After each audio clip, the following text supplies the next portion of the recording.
Okay, we are on our second to last set of notes. We're going to take a look at Ford, Carter, and Reagan. So we'll get up through the 80s. Our last one will look at the Bush-Clinton-Bush sandwich and to round out the 21st century. Okay, so as we left off, President Nixon resigns, and we get a president who had never been elected. Okay, because he was in the House of Representatives. Again, this is Gerald Ford. He's an old University of Michigan football player. He was on the Warren Commission, which investigated the JFK assassination.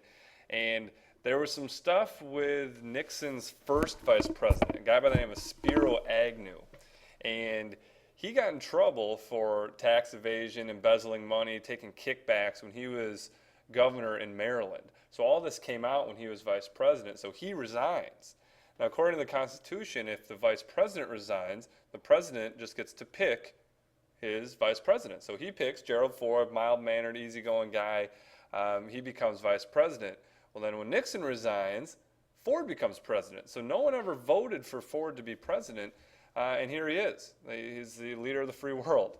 And the big thing, the number one thing that he is remembered for, he becomes president, and all anybody wants to talk about is Nixon, Nixon, Nixon, Nixon. Because even though Nixon resigned, he still had all these criminal charges against him. So what does he do? He says, I can't even do my job.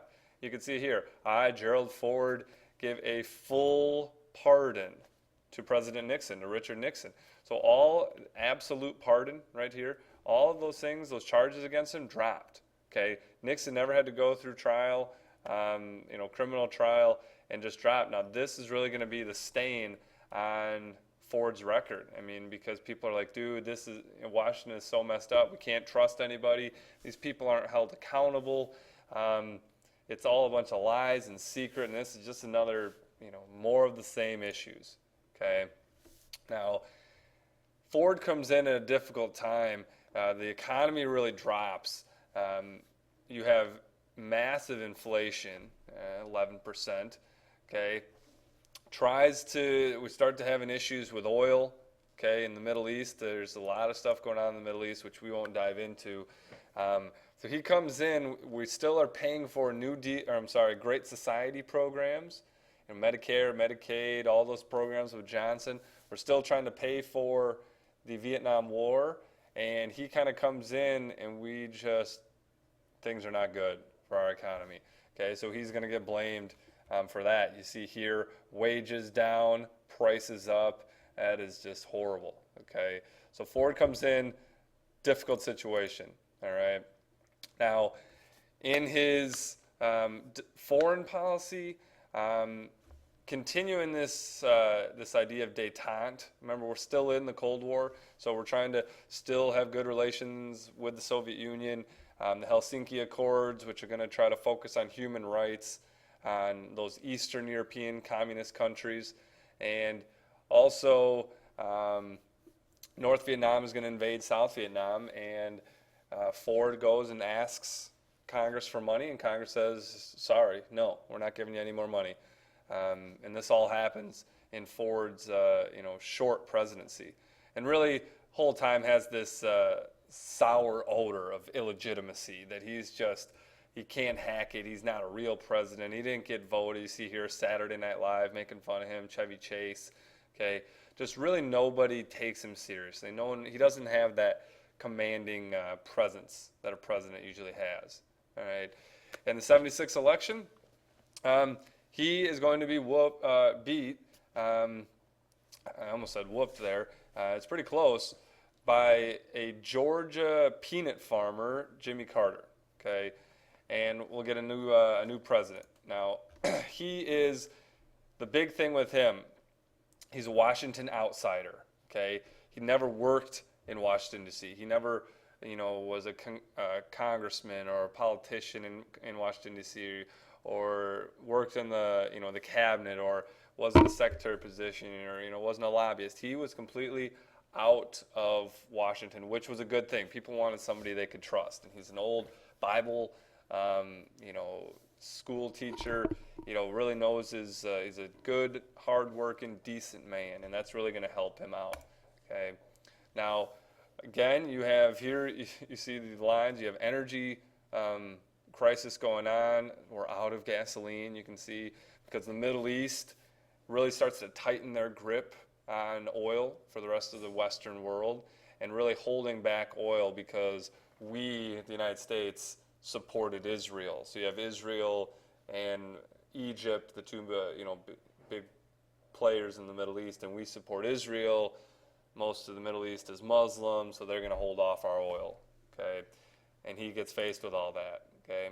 You can see here, oil embargo, OPEC, the oil producing cartel, they hold off their oil. They don't give us any oil. And oil prices go from $3 a barrel to $12 a barrel. Now, this might seem like, oh, it's not that bad. No, what is it, over $100 a barrel now?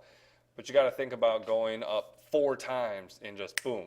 So that'd be like going from 100 to 400 overnight. You know, gas would go from $3 a gallon to $12 a gallon, just boom. Okay, pretty crazy stuff. All right. Again, you have high inflation, you have slow job growth, unemployment stays high. You know, the economy is not good in the 70s. All right. His big foreign policy achievement, he does get Anwar Sadat.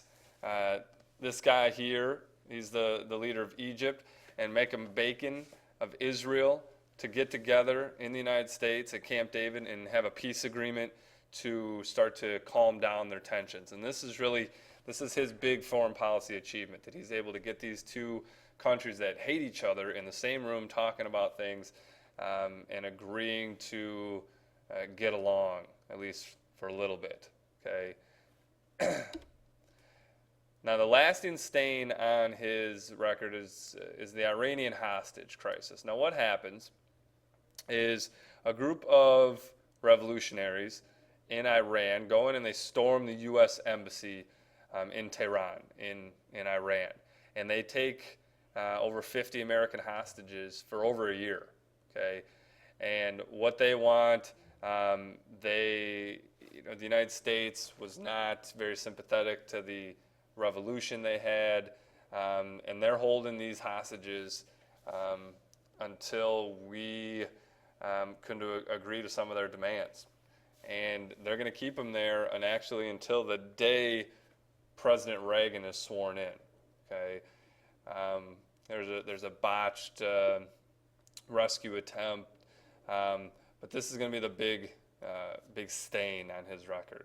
Okay, another thing here, going in with that détente, nuclear arms reductions. You know, things aren't easy with the Soviet Union. Soviet Union invades Afghanistan. We boycott the 1980 Olympics. It's this back and forth still not great. Okay, that's what I was talking about here. The United States actually boycotts the Olympics. I kind of mentioned that before. And don't worry, they boycott our Olympics too. All right, 4 years later in Los Angeles. Okay, and really his big thing, after he's a Model X president.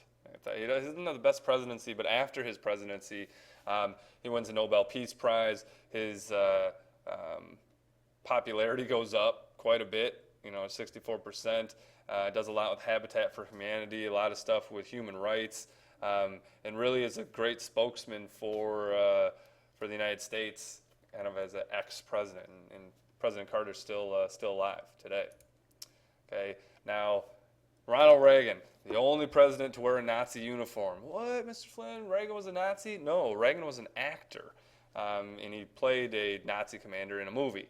Okay, so just you have Ronald Reagan, a very good-looking, popular president or man, comes in and gets elected governor in California and switches over to the Republican Party and is going to run for president in 1980. Okay, you can see he's governor of California. Now, this is where conservative and the more right-wing movement really starts to push back. You see he gets 91% of the electoral vote in the 1980 election, and things are really pushing towards a more conservative America. Okay. Now, some of the things, this age of Reagan, okay, all about um, conservative economics, this idea of Reaganomics, this trickle down. And we talked about this in the Great Depression. Okay, Reaganomics, you cut taxes at the top, and hopefully they have more money to spend, and then it will trickle down to everyone else. Okay, so you give Diane Hendricks a tax break, she has more money, she'll go out shopping more, that'll get other people jobs, and it'll trickle down to everyone else. It's kind of a top down versus a bottom up. You know, New Deal, Democrat, liberal policies are more bottom side and then go up. Reaganomics starts at the top and works its way down. Okay. With the conservative movement, the AIDS epidemic comes out, and there's a lot of stuff tied with the religious right and what's called the moral majority. They're against homosexuality, they're against pornography, they're against drinking, they're against a lot of, the feminist movement. And Reagan doesn't do much when the AIDS epidemic comes out, because a lot of this moral majority, this religious right, is really supporting him, and they're seeing this as kind of, some on the religious right, Jerry Falwell here, you can see AIDS is the wrath of God upon homosexuals. Now, Reagan doesn't necessarily believe that, but Reagan kind of just, doesn't do much and gets kind of a stain on his record. Okay, 84 election, you have the first female running on a major party ticket, okay, Geraldine Ferraro, and they don't do very well, okay. Goes even better for Reagan. You can see the blue is Reagan, okay. More things with the Soviet Union, okay. The Soviet Union is going to fall apart during Reagan, the end of Reagan's years. This we've talked about before. The Soviet Union is restructuring and they're being more open, and Reagan is a great communicator. That's what it was, one of his nicknames, to really help the United States push ahead of the Soviet Union. Okay. Now, Star Wars that we talked about, this idea that, hey, we're just going to put these satellites in space and they'll shoot down missiles with lasers, and really we're going to outspend the Soviet Union, and the Soviet Union can't keep up with us, and they fall apart. Okay. Now, the Iran Contra affair, this is kind of Nixon's big blunder, Reagan's big blunder. What happens, all right, is the United States government is selling weapons to Iran, which we're not supposed to, okay? We are then using the money to, we're selling weapons to Iran. We're then using the money for that to supply it to anti-communist rebels in Nicaragua, which is all against the law. We can't do this, okay? There's a Boland Amendment. It's against the law. And Reagan comes out and kind of just says, I didn't know this was going on, okay? Which, if you're president and you don't know what's going on, that's not a good thing for you.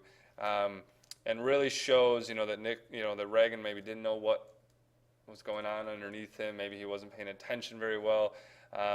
But this whole illegal selling of weapons and then using it to funnel to give to rebels down in Latin America is not a good thing for Reagan's legacy. You see the end of the Cold War, the Berlin Wall is going to fall. The communist regimes start to break apart in the Eastern Bloc, and the Soviet Union will be no more. Okay. Some of the other things with Reagan, he does survive an assassination attempt, oldest president ever served. He appoints the first female Supreme Court justice, who's Sandra Day O'Connor, who's a very conservative justice. Teflon president, very dapper, well-dressed, good-looking guy, brought this glamour and respect back to Washington after all the scandals in Vietnam and Watergate. And he dies in early 2000s and really eulogizes one of the top 10, top 5 presidents ever. Part of the circumstance that he came into. So that's where we're going to end today. And